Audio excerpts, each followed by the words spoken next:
Bonjour, dans cette vidéo, je vais corriger la première partie de l'épreuve DNB de mathématiques 2026 Asie, la partie automatisme. Allez, on y va pour la première question. Voici la série des températures minimales relevées à Strasbourg lors des 5 premiers jours de février. Donc on a 5 valeurs. Déterminez la médiane de cette série.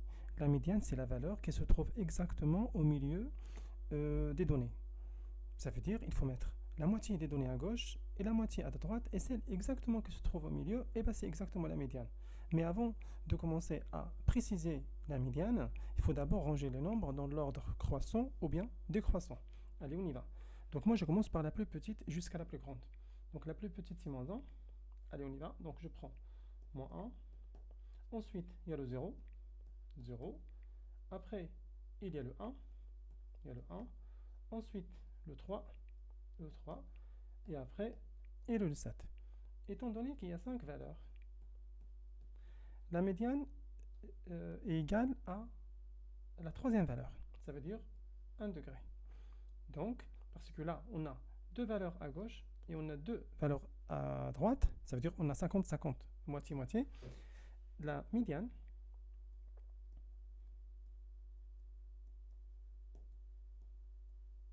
de cette série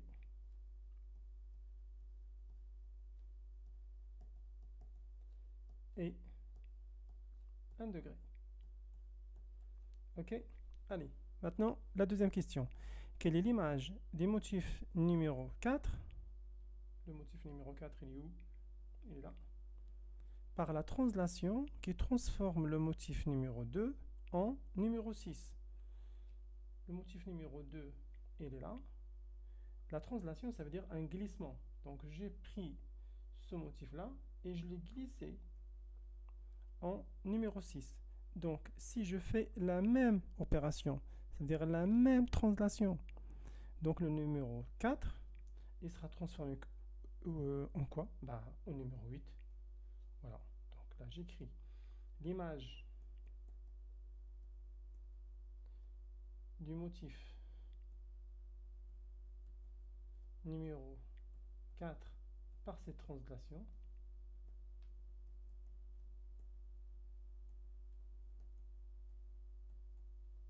Et numéro 8. Voilà. Allez, on y va pour la question 3. Une boîte opaque contient 3 boules rouges et 5 boules vertes identiques et indiscernables au toucher. On pioche une boule au hasard. Quelle est la probabilité qu'elle soit rouge? Dans ce cas-là, on a 3 boules rouges et on a 5 boules vertes. Bah, au total, il y en a 8. Donc la probabilité pour avoir une boule rouge, bah, c'est le nombre de boules rouges divisé par le nombre total de boules qu'on a dans les données. Donc la probabilité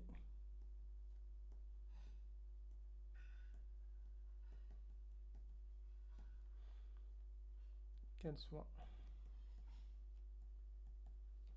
rouge est 3 huitièmes.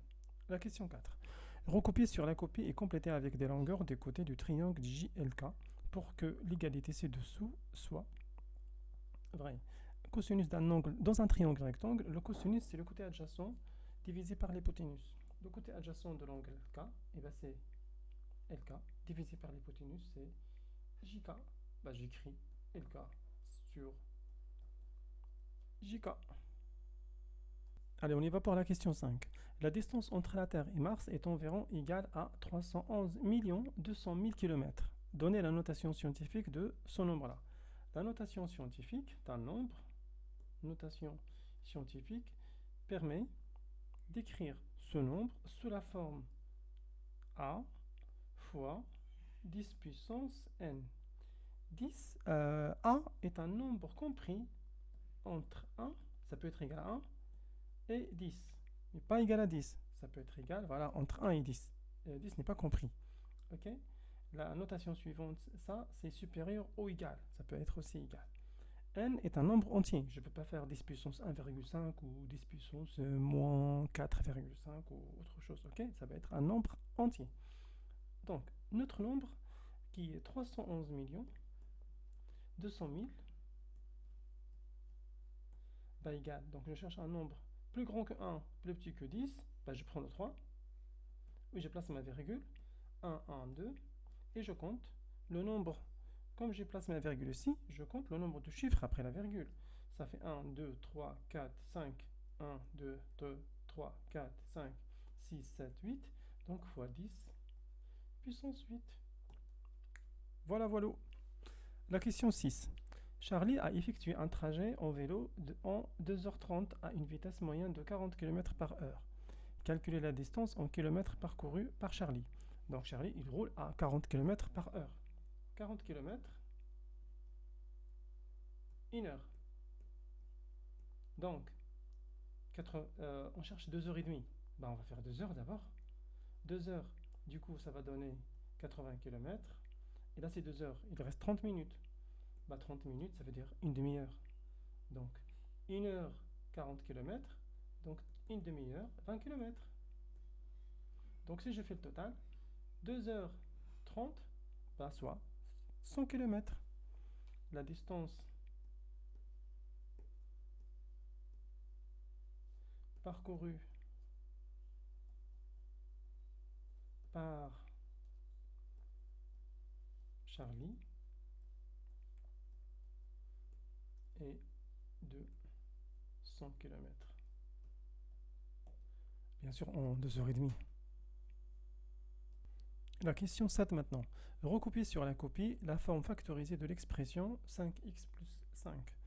Alors 5x plus 5, je ne peux pas les additionner ensemble parce que on a deux termes qui ne sont pas de la même famille. Factoriser, ça veut dire transformer l'addition.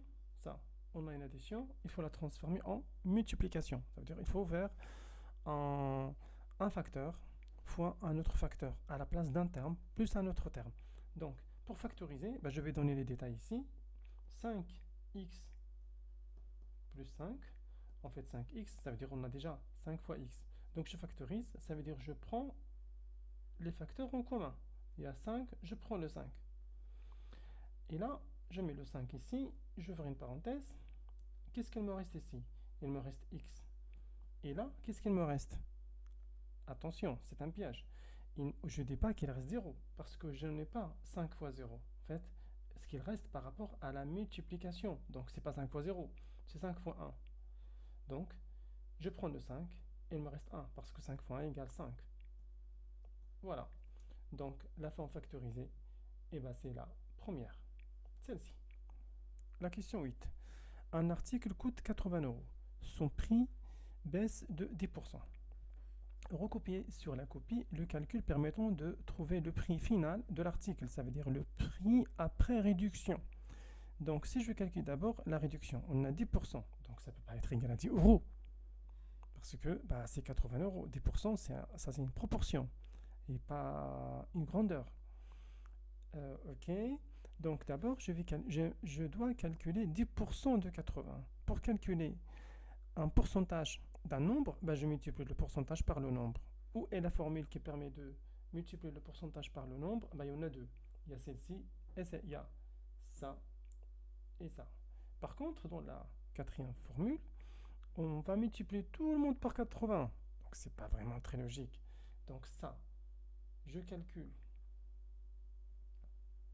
10% de 80 et je soustrais de 80 cette réduction. Donc, la bonne réponse, c'est celle-là. Ils disent qu'il faut recopier sur la copie le calcul permettant, je recopie. Voilà, donc ça va donner 80 moins 10%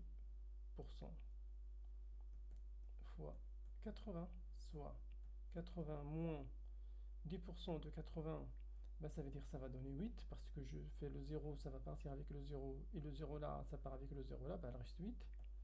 Donc 72. Donc le prix après réduction est de 72 €. Allez, maintenant la question 9. Le graphique suivant donne la hauteur d'eau dans le port de Quiberon. Je ne sais pas, Quiberon, où ça se trouve ce truc-là.